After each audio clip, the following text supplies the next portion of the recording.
Driving.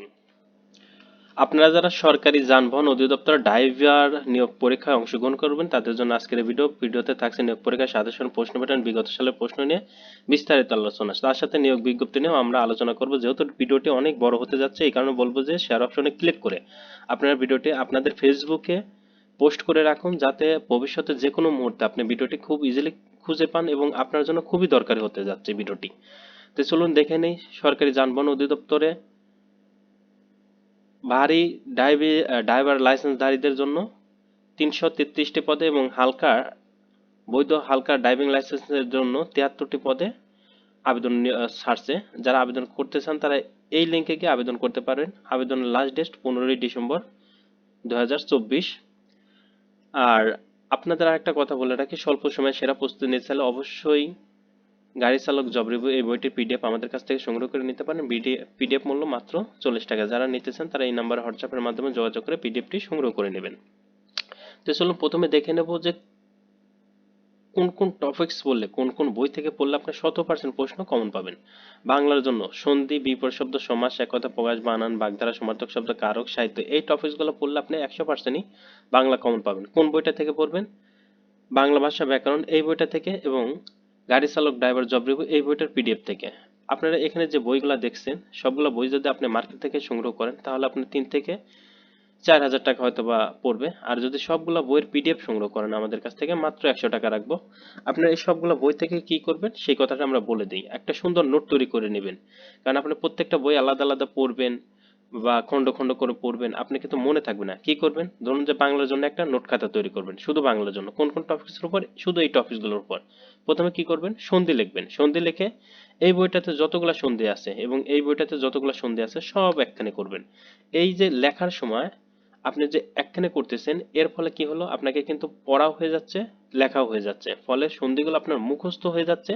পরবর্তীতে পরীক্ষার আগে আপনি জাস্ট আপনি খাতাটা দেখে গেলে কিন্তু ইজিলি আপনি পারবেন। এরপরে ধরুন যে বিপরীত শব্দ লিখলেন এই বইটা থেকে এবং এই বইটা থেকে পিডিএফ থেকে, আপনি সুন্দর করে একটা নোট খাতা তৈরি করে নিলেন, যেটা ভবিষ্যতে আপনি যে কোনো মুহূর্তে আপনার নোট খাতা একবার দেখে গেলেই হবে, কারণ একবার পড়ছেন, একবার লিখছেন, মুখস্থ হয়ে গেছে, কিন্তু পরবর্তীতে যখনই দেখবেন তখনই কিন্তু আপনার ইজিলি মুখস্থ হয়ে যাবে। এভাবে সমাস এই বইটা থেকে এই বইটা থেকে সমাসগুলা লিখে নেবেন। এভাবে আপনার প্রত্যেকটা টপিকস এভাবে এইটা বই আর এই বইটার পিডিএফ থেকে সুন্দর করে বাংলা একটা নোট খাতা তৈরি করেন। এরপর ইংরেজির জন্য item, phrase, voice, gender, number, narration, changing sentence, translation, preposition, article, right form of verb, এই টপিকসগুলোর এইভাবে সুন্দর একটা নোট তৈরি করে নেবেন। কোথা থেকে? গাড়ি চালক ড্রাইভার জব রিভিউ এই বইটার পিডিএফ থেকে এবং মাস্টার এই গাইড বইটার পিডিএফ থেকে সুন্দর একটা নোট এই টপিকসগুলোর উপরেই তৈরি করবেন। অন্য অনেক টপিকস আছে, ওগুলো পড়ার দরকার নেই, শুধু এই টপিকসগুলোর উপরে একটা সুন্দর নোট খাতা তৈরি করে নিলেন। গণিতের জন্য নবম দশম শ্রেণীর গণিত বইটা থেকে সুন্দর একটা নোট খাতা তৈরি করে নিতে পারেন। যদি পারেন যে কোনো হাই স্কুল থেকে সংগ্রহ করে নিয়ে পড়তে পারেন, অথবা আমাদের গণিত পিডিএফটা সংগ্রহ করে নিয়ে পড়লেও হবে ইনশাল্লাহ। আর সাধারণ জ্ঞানের ক্ষেত্রে আপনাদের এই বইটা পড়লেই হবে, আর বাইরে কিছু পড়তে হবে না। তাহলে আপনারা বুঝতে পারছেন যে এখানে যে টপিকসগুলো আছে এই টপিকসগুলো যদি সুন্দরভাবে মুখস্থ করে পড়েন আর কিছু লাগবে না। তো চলুন দেখে নিই একটা বিগত সালের প্রশ্ন। গাড়ি চালক নিয়োগ পরীক্ষা 1 ঘন্টা সময় দেওয়া হয়েছে, 40 মার্কের পরীক্ষা হয়েছে। প্রথমে আছে কি বিপরীত শব্দ লিখুন। সরব, নীরব, হাস, বৃদ্ধি, হার, জিত, জ্ঞানী, মূর্খ, মুখ্য, গণ্য, এই ছিল বিপরীত শব্দ। এরপরে একটা অনুচ্ছেদ আছে, অনুচ্ছেদ লিখুন নিরাপদ সড়কের গুরুত্ব। তাহলে নিরাপদ সড়কের গুরুত্ব কি হতে পারে, আমরা কি বানিয়ে লিখতে পারবো না? অবশ্যই বানিয়ে লিখতে পারবো। যেমন একটা নিরাপদ সড়ক থাকলে জাতির জন্য মঙ্গলজনক হবে, কারণ রোডে অ্যাক্সিডেন্ট কম হবে, ফলে জানমাল এবং জনসংখ্যার ক্ষতি কম হবে, দেশের উন্নয়ন বৃদ্ধি পাবে, দূরত্ব যা আমরা গন্তব্যস্থলে পৌঁছাইতে পারবো। এক্ষেত্রে সরকারের একটা পদক্ষেপ নিতে হবে, গাড়ি মালিক সমিতির একটা পদক্ষেপ নিতে হবে, জন সচেতনতা বৃদ্ধি করতে হবে। সবাইকে আমাদের এই বিষয়ে একটু এগিয়ে আসতে হবে, যাতে আমাদের কি হয়, আমাদের জাতীয় সম্পদ রক্ষা হয়। আমরা কিন্তু ইজিলি বানিয়ে লিখতে পারবো। এগুলো কিন্তু মুখস্থ করার বিষয় না, এগুলো মুখস্থ করে কিন্তু কখনোই কমন আসবে না। এরপর আসে fill in the blanks, article থেকে প্রশ্ন আসছে। 8, পৃথিবীতে যা কিছু একটা আছে তার আগেই কি বসে? দা বসে। গিভ মি এ গ্লাস, যেহেতু গ্লাস একটি এই কারণে এখানে কি বসবে? এ বসবে।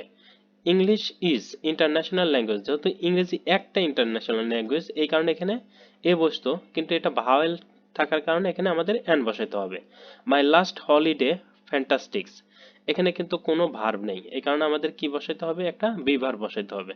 কিন্তু বি ভার্ব যেহেতু লাস্ট বলা হয়েছে এই কারণে পাস্ট টেন্সেও হবে, পাস্ট টেন্সে হলে এখানে আমাদের কি আসবে, ওয়াজ আসবে। আই মিট হিম, আমি তার সাথে দেখা করলাম দ্য বাস। বাসটা যদি দাঁড়িয়ে থাকে তাহলে ইন আসবে, আর বাসটা যদি চলন্ত হয় তাহলে অন আসবে, আমরা এখানে অনই বসায় দেবো।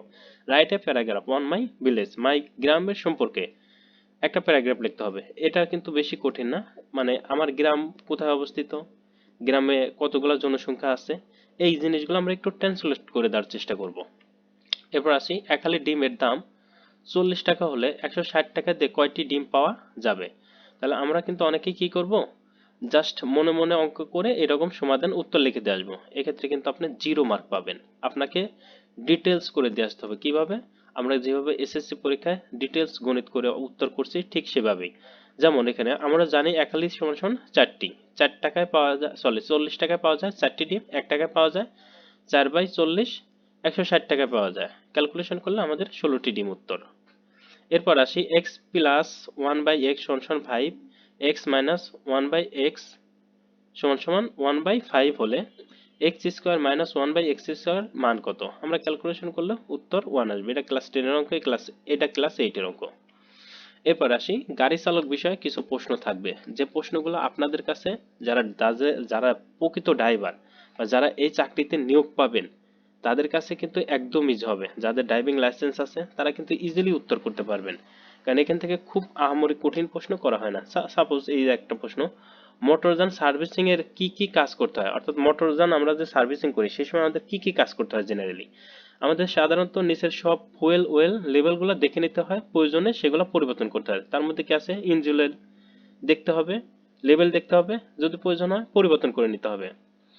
তারপরে এটিএফ ওয়েল বা অটো ট্রান্সমিশন ওয়েল, এটা দেখতে হবে, লেভেলটা দেখতে হবে যে কতটুকু আছে, প্রয়োজন হলে পরিবর্তন করে নিতে হবে, না হলে আর কম বা বেশি তৈরি করে নিতে হবে। ব্রেক ওয়েল, এটা কি করতে হবে, আমাদের প্রথমে চেক দিতে হবে যে কি অবস্থায় আছে, যদি বেশি থাকে কমাইতে হবে, কম থাকলে বাড়াইতে হবে, প্রয়োজনে পরিবর্তন করতে হবে। Power steering fuel, power steering ফুয়েলও আমাদের কিন্তু তাই করতে হবে, দেখতে হবে, লেভেল দেখতে হবে, কম বেশি করলে কম বেশি করতে হবে, পরিবর্তন করার প্রয়োজন হলে পরিবর্তন করতে হবে। এরকমই টায়ার প্রেসার পরীক্ষ করতে হবে, স্পেয়ার টায়ার প্রেসার পরীক্ষা করতে হবে, মানে টায়ারগুলোর কি অবস্থা আছে সেগুলো দেখে নিতে হবে, ইঞ্জিন অয়েল ফিল্টার পরিবর্তন করতে হবে। এই তো। এরপর আসি, লাল বৃত্তাকার সাইন কি নির্দেশনা প্রদর্শন করে। লাল বৃত্তাকার সাইন আমাদের কি প্রদর্শন করে, নির্দেশ করা যাবে না বা আবশ্যনীয় নির্দেশনা প্রদর্শন করে। বিআরটি এর পূর্ণরূপ কি, বাংলাদেশের রোড ট্রান্সফার অথরিটি। বেনাপোল স্থলবন্দর কোন জেলায় অবস্থিত, যশোরে শার্শা জেলায় অবস্থিত। এলিভেটেড এক্সপ্রেসওয়ে কত তারিখে উদ্বোধন করা হয়, 2 সেপ্টেম্বর 2023 তারিখে। মাধবকুণ্ড জলপ্রপাত কোন জেলায় অবস্থিত, সিলেট জেলায়, সিলেট বিভাগে মৌলভীবাজার জেলায় অবস্থিত। তা আমরা তো পারবো, আশা করি যে এখানে যা যা বলছি অবশ্যই পারবো। আর একটা কথা, চ্যানেলটা সাবস্ক্রাইব করে আমাদের পাশে থাকবেন। সবার জন্য শুভকামনা রইল। আল্লাহ হাফেজ।